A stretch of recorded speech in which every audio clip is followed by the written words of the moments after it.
The boardroom was silent. Rows of executives sat in rigid anticipation, pretending not to notice the storm brewing at the head of the table. The air buzzed with fluorescent light and fear. At the center sat Nathan Whitmore, a CEO who'd built his empire on intimidation.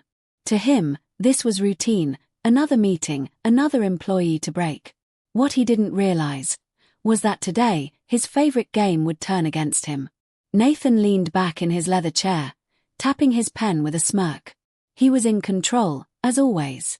Across the table sat Olivia Grant, calm, professional, unreadable. To him, she was just another woman who climbed too high too fast. Another name to erase by noon.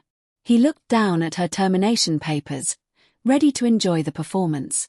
"Miss Grant," he began smoothly, voice dripping with false concern, "you know why you're here?"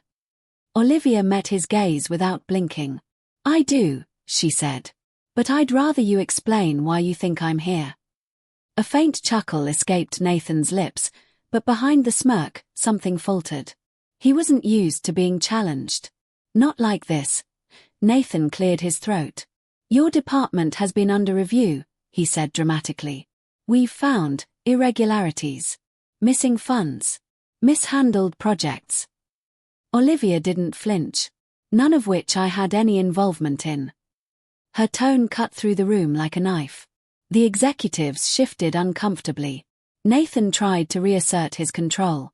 "Let's not play games, Olivia. The board has made its decision. Effective immediately." "Nathan," she interrupted softly. The use of his first name froze him in place. Without breaking eye contact, Olivia reached into her bag and slid a thick folder across the table. The legal advisor stiffened. Nathan smirked again, pretending control. "Whatever that is, it won't change a thing." Olivia's reply was calm. "Then you won't mind reading it." He opened the folder, and the color drained from his face. Inside were pages of evidence, bank transfers, internal emails, whistleblower reports, every thread leading straight to him. This is fabricated," he sputtered. Olivia leaned back, voice steady. "Is it?" "Because it's already been sent to the SEC and the Department of Justice." Gasps filled the room. The legal advisor adjusted his glasses, flipping through the pages with trembling hands. "Nathan," he said quietly, "this is serious." For the first time in years, Nathan Whitmore had no words. He'd built his empire on fear, and now he was the one afraid. Olivia stood slowly, gathering her things. "While you were manufacturing reasons to fire me," she said, "I was compiling proof of who you really are." The room was silent. No one dared move. She turned to the board.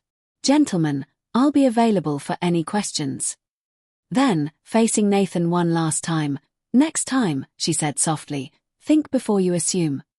As Olivia walked out, the boardroom erupted in whispers. Behind her, Nathan sat alone, surrounded by evidence of his own undoing. The man who once thought he was untouchable had been destroyed by the one he underestimated most. Because power built on fear always falls to courage. And that was the day the empire began to crumble, not from enemies outside, but from the truth within.